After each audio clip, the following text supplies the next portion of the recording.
How would it feel to have a thriving fitness business and have the freedom to enjoy life at the fullest? Well, that is exactly what the Trainer Revenue Multiplier Show is going to give you. My name is Mathew Park. This is Jaime Filer. Hey guys. And we are here to serve.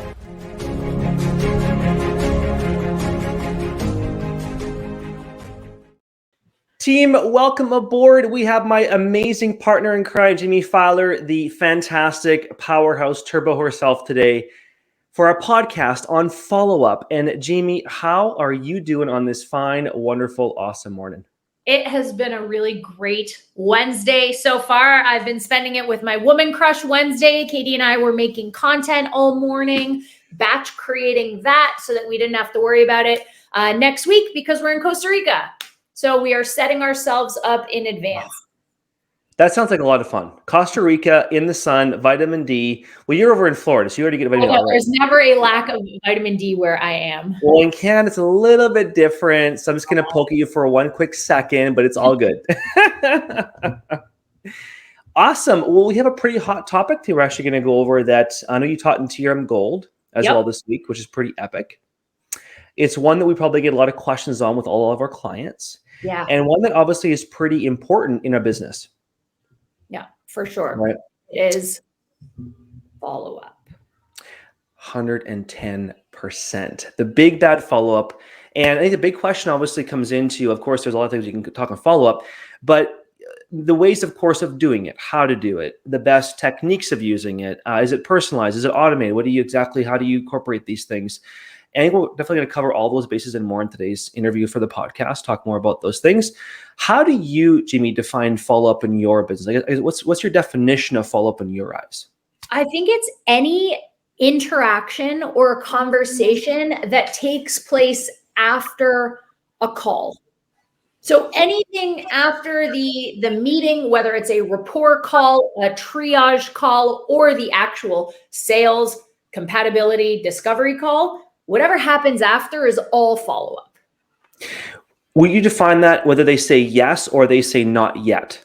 I would define that whether they say yes, not yet, I'll think about it. There's always conversation after the conversation for so many reasons, which I'm sure we'll get into as we go through the podcast. I love it. 110%. So what would you say if you look at all the years of TRM now, it's been about 4.5 years now, probably 4 years in TRM. Yeah. What would you say if you think of follow-up and look at how it's evolved in the last 4.5 years and being in TRM and like what you've seen is probably the biggest issue, challenge that comes with most of our clients and that, of course, they should almost be solving or looking at in their business around follow-up. What would you say? So it's very interesting, Mathew, because I coach people one-on-one in TRM Gold and I get my own breakout room every Tuesday. And I had some gentlemen in the breakout room yesterday who said, well, I just never wanted to follow up because I didn't want to pressure them or sound salesy. And I was like, oh my God, that's so me 4 years ago, right? I figured if someone said, no, thanks, I'm good. I was like, great. I hope you reach your goal. Sorry, I couldn't be part of the process. Period, full stop, right? Or if they said, you know what, I'll think about it. I'm like, great. I guess I'll just hear back from you whenever then, right? And now I was like, oh, funny you are not getting away with that line. We are scheduling a follow-up call. So how have I evolved? I've realized that it is not pushy or pressuring or salesy to follow up. It's the price of helping someone reach their goals or being passionate and enthusiastic about helping someone reach their goals. I like that. Your passion is basically relayed exactly to them. Yeah. Through in the conversation. Absolutely. Yeah. Right. 100%. Totally. 100%. So now, okay, one other question as well, almost going into like how much is personalized, how much is automated. So of course, 4 years ago, a lot of the follow-up back in the day was a lot of personalized follow-up. Like, of course, it was like, send text, send emails manually in the very beginning of TRM days. Yep. Now we have the engine, now we have Laurent, now we have systems, now we have you, now we have our team. Things have massively changed over the years.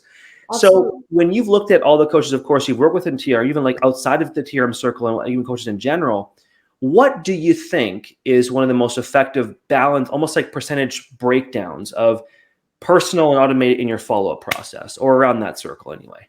My gosh, I think I don't know if it's necessarily, I can give you an exact ratio or percentage, but I will say there are certain touch points that should be personalized and then certain ones that should be automated. For example, someone says yes and you're sending them a contract, has to be personalized, right? Because it has to say Mathew Park, it has to say today's date, and it has to say whether Mathew Park is paying in full or paying monthly. You can't necessarily send out a templated contract, right? So you can have, you could have 5 different automations for like silver and gold, whether paying in full or paying monthly. So I guess if you want to get nitty gritty with the automation, you can, but also if someone said, I'll think about it, maybe on day 5, you're reaching out via text message and saying, hey, Mathew, just wondering if hitting your goals of losing fat, getting more time back in your day, and being a better dad are still important to you, or if you've kind of written them off, right? That's hard hitting. And it can only be hard hitting because it's personal to the 3 pain points you mentioned on our sales call. Yeah. Right? Whereby I can still send you an example of a dad that I've helped, and that can be automated. So I think, again, certain touch points should be personalized and certain ones can be automated. I'm curious about your thoughts. Well, you shared, though, that's because you listened on a sales call. Of course. Yeah. Period. Right? Yep. You get that data, of course, information you can use afterwards. I would say a good half and half ratio, because at the end of the day, your system should definitely support automation as far as like generating touch points of showing you care and information they can consume to validate why working with Jaime Filer or Jace Lopez or Alvin Brown is the best decision for them and their health and wellness goals or their mindset goal, right? Yeah. Which could be stories of clients of yours, knowing their pain points, adding value. Now, what you shared there is so important because that's where the personal touch comes in. So if you mix in half of your communication with a selfie video and a text message that actually literally just was from what they show on the sales call, like, oh my gosh, I'm going to ignore the 5 other people that try to book call with me over here and go to Jaime because she actually heard. Plus, I'm getting emails from her every couple of days on stories of her clients. Yep. And they're like, I want to work with Jaime. Like, this is the best choice ever. So it's really interesting, Mathew, and I'm so glad you brought that up. I had a woman tell me at the end of January that she was waiting until middle of February to see a surgeon to decide whether she was going to work with me or not. So of course, I followed up with her on the day of the surgery, on the day of the meeting, only to say, I hope the meeting goes well. Nothing beyond, hey, what did the surgeon say about us coaching? Just, hey, I hope you get the news you need. Yeah. She writes back, oh my God, thank you so much for remembering, which goes into one of your other questions about like, how do you track follow-up? Thank you so much for remembering. Doc said I'm good to start with nutrition and like lower body only. Can you remind me again about your program? So at that point, instead of sending an automated copy and paste, 12-week customize this, weekly education modules, weekly live, I sent her a video. Hey, Michelle, so great to see that the doctor said it was all good. I'm excited that you're excited about starting. Here's what you're going to get. And she's like, oh my God, I forgot how enthusiastic you were. I love your energy. Let's start beginning of March. So again, right, you have to decide the time and the place for automated versus personalized. But it becomes part of the process, of course, because you're tracking the data in your system right now, which is so important. So as you generate, as of course, emails are going out to the person, you might squeeze in every couple of days, something personal every week. Yeah. That one personal touch was like, oh my gosh, they got 5 other emails. Yes. That one person was like, that kind of nailed it in the coffee. Like, Jaime's got this passion. I'm going to go with her. Right. Yeah, that's it. That is it. And again, you said, Jaime followed up with her. We said this on the module yesterday, right? 48% of trainers or people don't follow up. So if it's between you and another trainer that they're interviewing and you're the one that says, hey, Jen, just curious what you were thinking about the offer. Just curious if you had any more questions. But the other trainer doesn't do that because they're the 48%. You have a better chance. You'll be top of mind. And 78% that actually do follow up close better, more clients, because that's 3/4 of your people that you're doing sales calls with. Yeah. Yep. And that 5 and 12 touch point ratio, which obviously goes into automated and personal. So, if you have a sales call with somebody that's kind of brand spanking new, or they just looked at your Instagram page for the first time and they're going on a call with you, and they're going to get 5 emails in the next 7 days from you. Plus they're going to get 2 texts that are automated, but they get 2 real good personal touches. That's about 9 touch points. They're like, I'm really excited to work with Jaime because Jaime like showed this really attentive professional touch in here that no other coach I even had like even did close to it. Yep. You know? That's it. Right. So, or they'll say, oh my God, my last coach didn't send me voice notes. Right. Again, personal touches make you different. now, if you're on the call thinking a lot of this stuff sounds kind of overwhelming to some of you guys, maybe you guys, emails, whatever, basically it is, take follow-up in small bite-sized chunks, right? Yeah. Take 7 days. Think of 3 basic emails. Just start there. Maybe 2 texts, 3 emails, and have 5 touch points. Start there. Yeah. You know? And one email. Go ahead. Sorry. No, go ahead. So one email could be like a client success story. One could be a story basically of maybe like a story of kind of how, you know, your company and like the philosophy of your model and your core values and so forth. And one could be a pain point, touch point email, right? Yep. You're taking an hour to make all 3 emails, you know, use ChatGPT if you want to use a couple things there, hint, hint. And then number 2 is 2 texts, one motivation, one could be video of you just kind of like, you know, just a general video of like your passion, like you just shared, Jaime. That might take you an hour, hour and a half to make all those things and you're ready to go. Yeah. Manual to start, make automated after that, you know? Yep. That's it. Right. I was going to suggest that for those, again, starting out, especially who don't have an automation like a CRM yet, what I did the first year of my business before I invested in the engine was put it in the notes application on my MacBook, whether it was a motivational text or the welcome email if a client said yes, or a client success story. All I did was store it in notes and then copy and paste it into an email or iMessage on my desktop or WhatsApp on my desktop. And then it was automated to an extent, but still personalized and manual. That's a great idea, Jaime. That's a really awesome idea. Because of course, if you're not, you know, getting like 7, 8 calls a week, which is normal for most, you know, clients when they start, but if you're getting 1 a week, so 4 a month or 2, you know, 8 a month, start there. Yep, that's it. Awesome place to start. Cool. Tracking the data. So tracking follow-up. So what exactly do you use, Jaime, for your follow-up tracking right now? I use the TRM engine because there's a way to set a reminder for yourself to follow up with that prospect. And then it pops up on your dashboard as that date is approaching. But another thing I do is I always keep a planner next to my laptop where I take all of my sales calls via Zoom. So if, let's say, you know, Remy says, hey, Jaime, you know, give me a minute to think about it, ask my significant other, whatever, I will just write on Thursday, follow up with Remy. Like it's old school, but it also works. Or if I'm on a phone call and I'll say, hey, Sarah, you know, when's a better time? She says, let me ask my husband. He comes back from, you know, the field on Friday. I will just move the appointment in iCal from Wednesday to Friday. And just, it'll be a reminder. It'll pop up and say, you know, text Sarah or call Sarah about husband's decision. Oh, that's a great point, Jaime. I love that.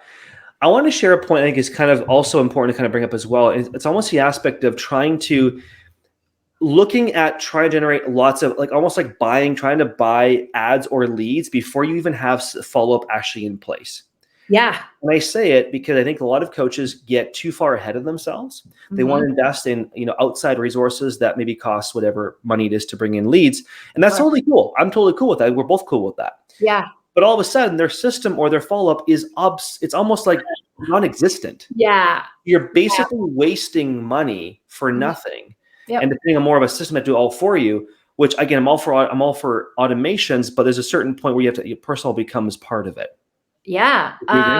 Of course. And honestly, Mathew, I'll almost challenge that thought and say, don't buy Facebook ads until you have an assistant coach.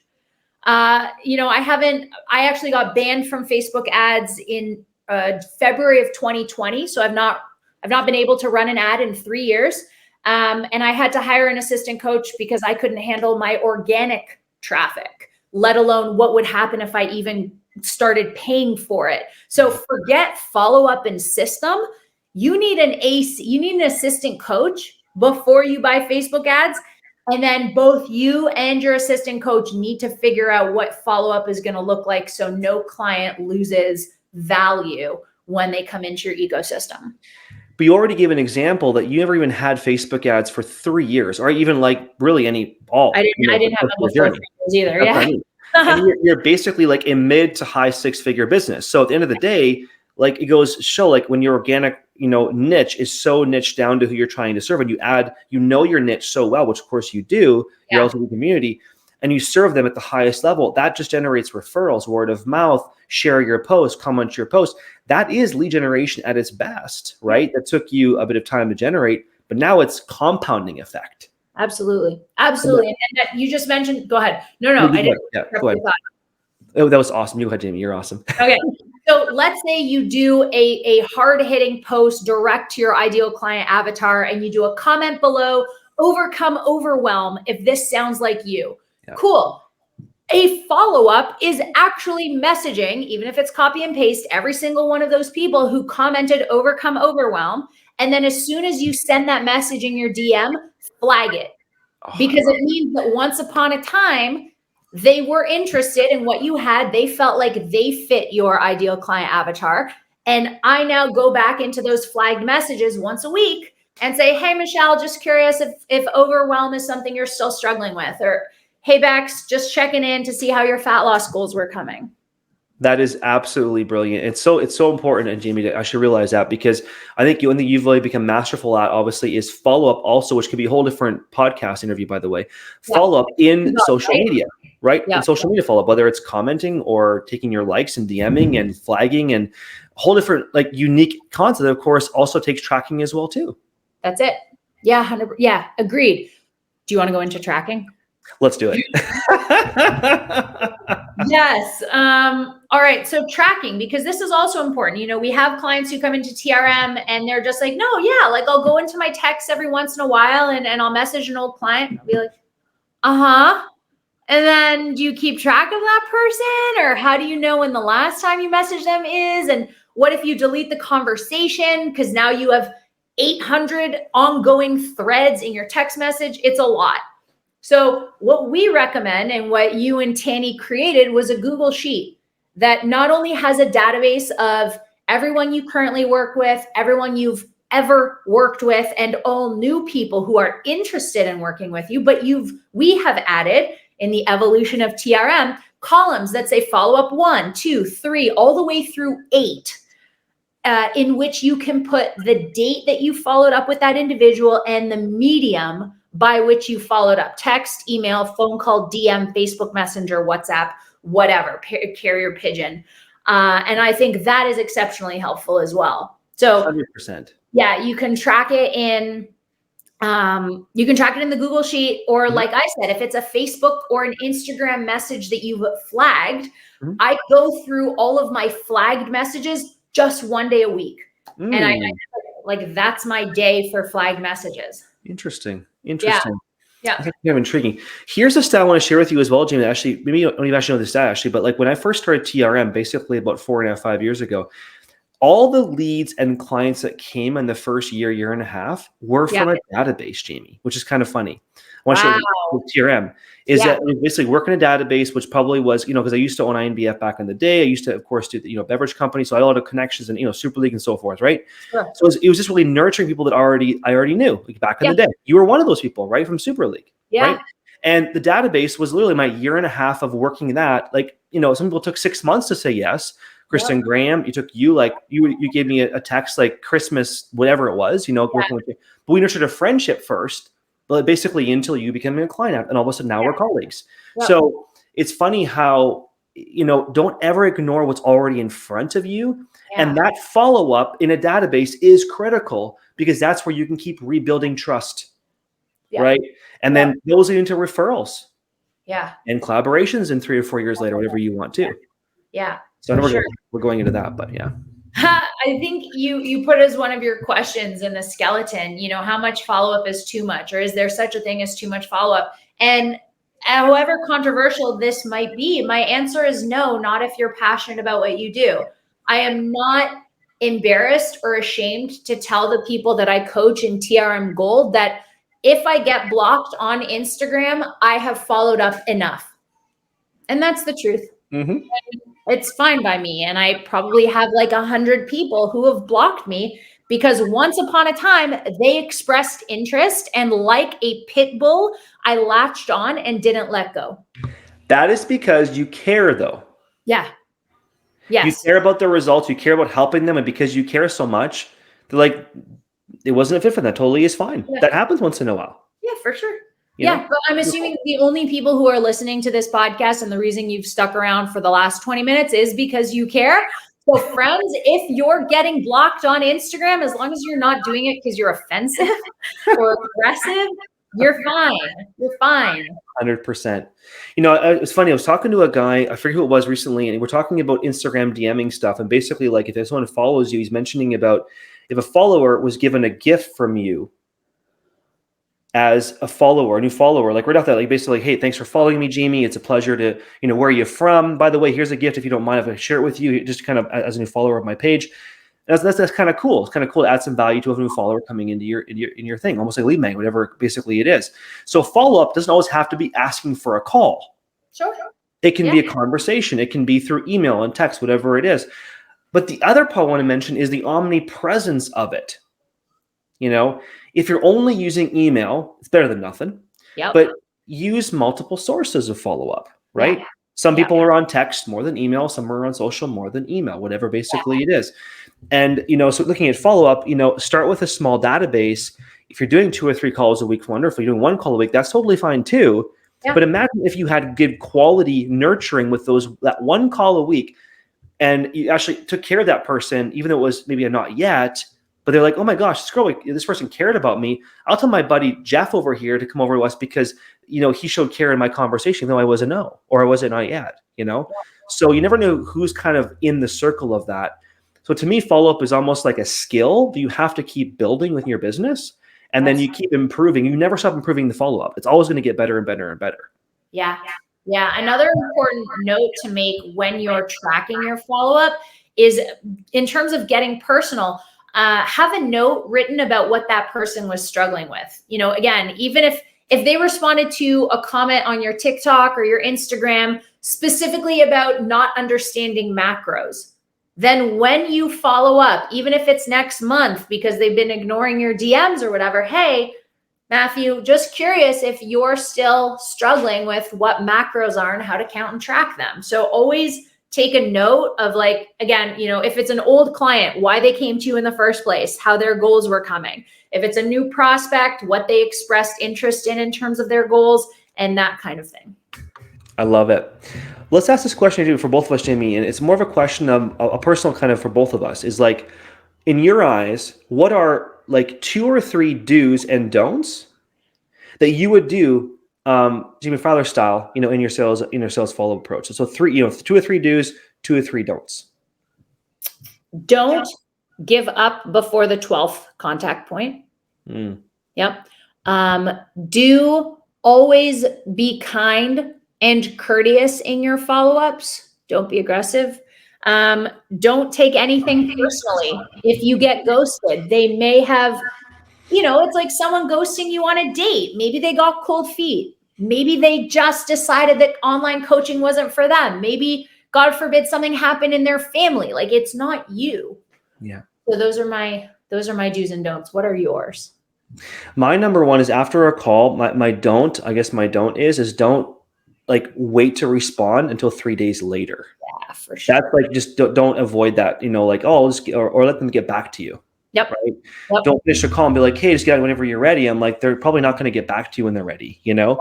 So I think one don't is like, don't let that happen. And the do basically is book a follow-up call with them within a couple of days or a day or two to give them a chance to review over your information.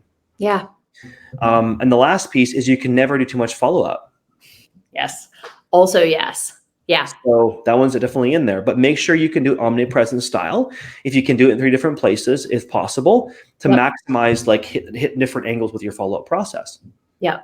I would 100% agree with all of that. And just start there at the end of the day, you know? One more question we have here. Oh yeah, this is one question I asked me. So when a person says yes, right, on the call, they're like, I'm ready to go with the coaching. Let's rock and roll. Okay. Should we still follow up?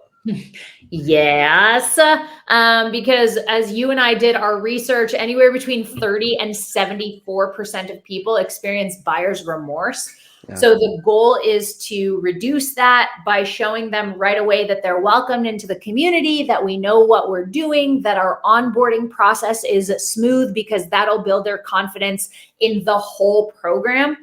So no, we don't just let it go after we've received money. That is when they immediately get an onboarding email, the contract, maybe even like 10 recipes that you can use right away. A Facebook group, right? Please join and introduce yourself. Make a welcome post on Instagram for them. Whatever it is, do something automatically for them. Jaime is so spot on, guys. When you look at the yeses, that yes still means like you have to still keep with the process. Yeah. So even when you get payment, you know, whether it's on the call or a couple hours after the call or 24 hours, whatever basically it is, when you keep nurturing that person, there's like literally you're lowering the percentages of them either saying, hey, I want to cancel in 2 days, or I want to cancel in a month, or whatever, because you're nurturing and rewarding them and supporting them with your own sales process, right? That is it. Right. Give them some homework in the intern. So any last follow-up thoughts? I believe we've given people more than enough. Guys, implement on 2 things you heard today, and you will increase your income or client retention or show up rate. I promise you. It was a March Madness call. Okay. The March 1st Madness call. I like it. Boom. Awesome. So I'm not as glamorous as Jaime on the end of our calls, guys. I can't quite explain all the where to follow, all that kind of stuff. So I'm not going to rehearse her rehearsals. I'm just going to say, guys, if you liked our show, follow us at Trainer Revenue Multiplier. If you really like the episode, you can take a screenshot and share it with us. You know, was that pretty good, Jaime? You know, that was solid, Mathew. That was a good effort. Yeah. If you want to go to our website or URL, it's the same thing, trainermultiplier.com. Jamie's at Jaime91. Mine's _ Mathew, and you can follow both of us if you like us, you know, because we're pretty cool people. And then from there, did I throw anything else, Jaime, in this amazing process? You're good. Perfect. 2 thumbs up, guys. It's been a pleasure. Jaime, as always, a pleasure. You rock. High five. And we'll catch you later, man.